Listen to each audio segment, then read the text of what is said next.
All right, so this is 12.3 partial derivatives. So in this video, we're going to talk about partial derivatives. Consider the function z equals f of xy equal to y squared plus x squared. This is a paraboloid. To graph the paraboloid, do your little parabola looking thing here. Boom, boom, boom. Imagine you're spinning it around that z-axis. That creates the paraboloid. Okay? Almost kind of like a bullet looking in shape. Now what we're going to do is we're going to fix y to be a certain value. And there's no magic into which y we pick. We're just going to pick y equal to 2. So we're going to fix y to be equal to 2. So then the equation becomes z equals the x squared part plus 2 squared, which is 4.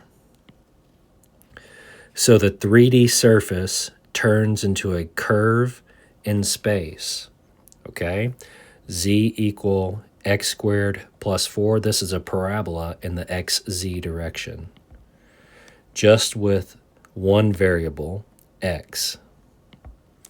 We can take the derivative of the z function, x squared plus 4, with respect to x, and then we can find the equation of the tangent lines, etc., based off of that. All right, so to show you in a picture what I mean, mark that y equal to 2, and imagine an intersection here of the plane y equal 2 with that paraboloid, and it's going to cut through the graph just like so, and it makes that parabola in space. This is the intersection of the plane y equal 2 with the paraboloid, and it forms the equation z equals x squared plus 4.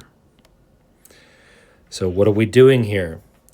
We are treating y like a constant. We're fixing y to be the constant 2. And when we do that, we're holding it fixed, okay? And then once we hold y fixed, we consider how z changes with respect to x only. We don't care about y. We're holding it fixed like a constant. We pretend it's like a constant. And then we see how the function, the overall function z, changes with respect to x. The idea of a partial derivative is like, imagine you're walking on a hill. Okay, so you got this mountain, you're walking on the side of a hill here, and you're walking in the east direction. Okay, so that's like walking along the x-axis. And then you ask yourself, how does the elevation change as you walk east? Are you going up? Are you going down? But you don't consider going west or north when you're heading east, or rather south or north when you're going east, okay? All you're considering is going east. How does your elevation change? That's the question you're asking in the partial derivative. So, definition, partial derivative. Let z equal f of xy, multivariable function in terms of x and y, be a continuous function. Then the partial derivative of f with respect to x, and if I take the derivative, the partial derivative with respect to x, then I treat all other variables as constants. So the y is treated as a constant. We hold it fixed. This is equal to the limit as h goes to 0 of f of x plus h comma y minus f of x comma y over h. This looks very similar to what you did in Cal 1 with that limit definition for derivative. So what is this? We call this f sub x. Fx is the slope of the curve in the x direction. So it's the derivative in the direction of x, the x-axis, the x direction. Here's the notation that's used. You could see f sub x of f.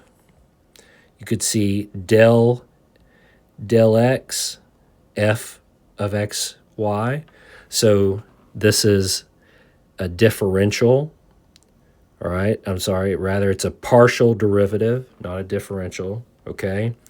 So it's a partial derivative. We use that del operator there, okay? So this delta, a lowercase delta, all right? You could also see it as f, I call it fx, but you could say f sub x. You could see del f del x. You could see del z del x. Okay, remember z equals f of xy. You could see it as z sub x or zx. All right, the partial derivative with respect to of f with respect to y. All right, if I take the derivative with respect to y, then I hold the x constant. This is equal to the limit as h goes to 0 of f of x comma y plus h minus f of xy over h, abbreviated f sub y. Fy is the slope of the curve in the y direction. The notation is f sub y of xy, del y. Okay, the partial derivative with respect to y of f of xy, fy, del f del y, del z del y, and zy, or z sub y, if you want. So that works out to give us the notation there.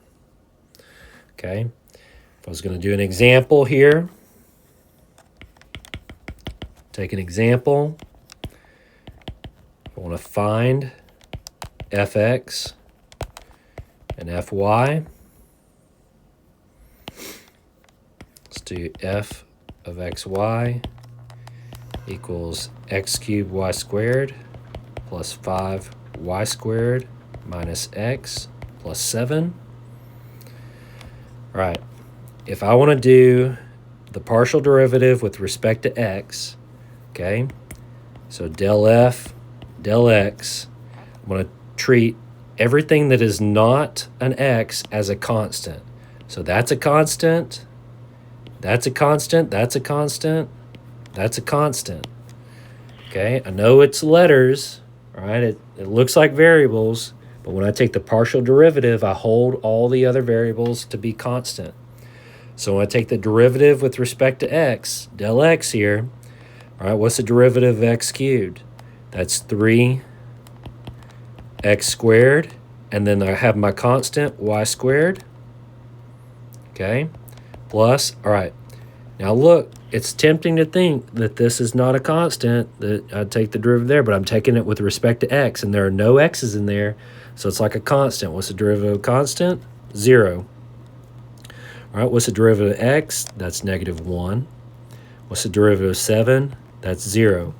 So my answer is 3x squared y squared minus 1. Okay, let's do fy. So this is del f del y. So now I want to take the derivative with respect to y.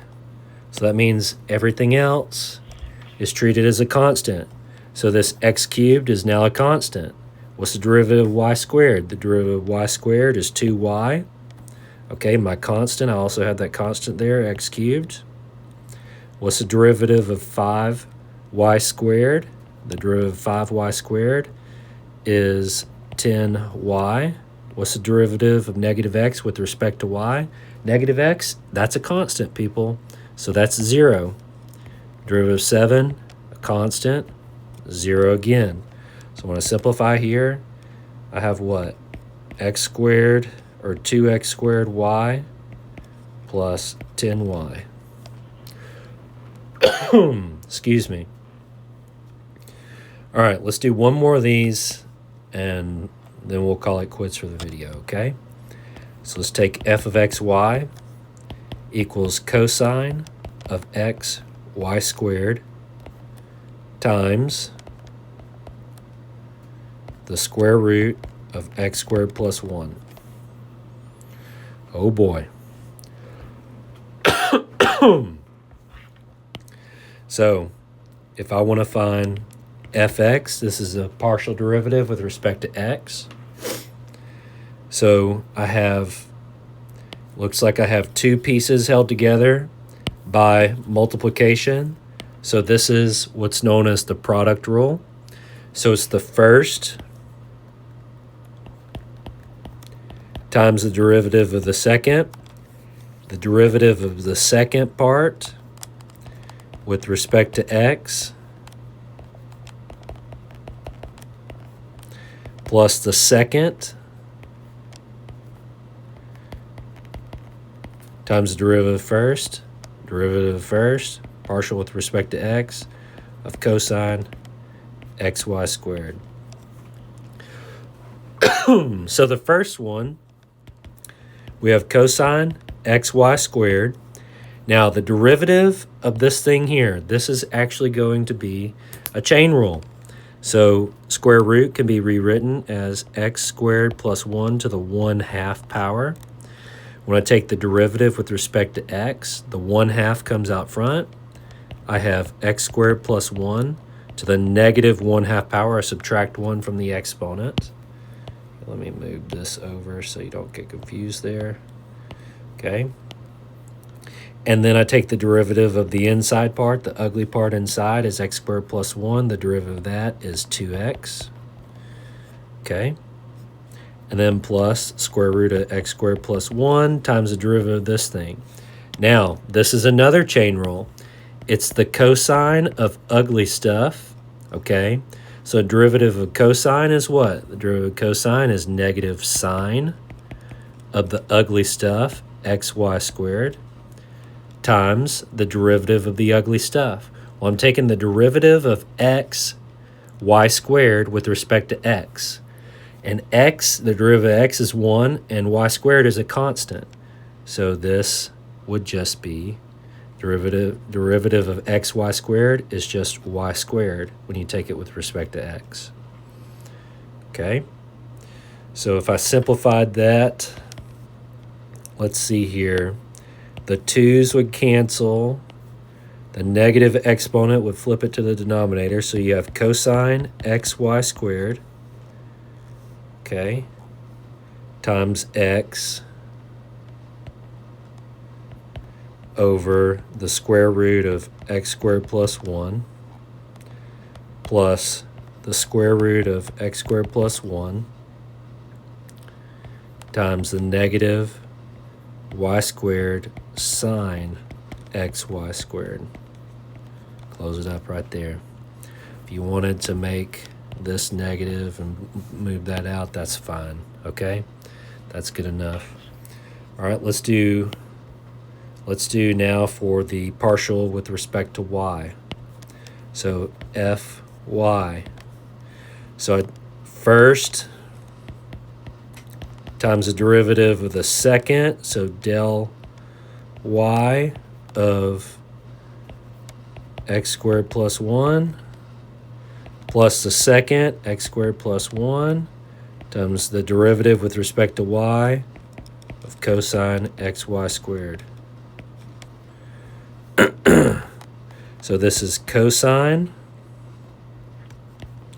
xy squared times, all right, is there a y in here? No. I'm taking the derivative with respect to y, so the partial derivative with respect to y of this function in terms of x only, this is a constant, so that derivative is 0.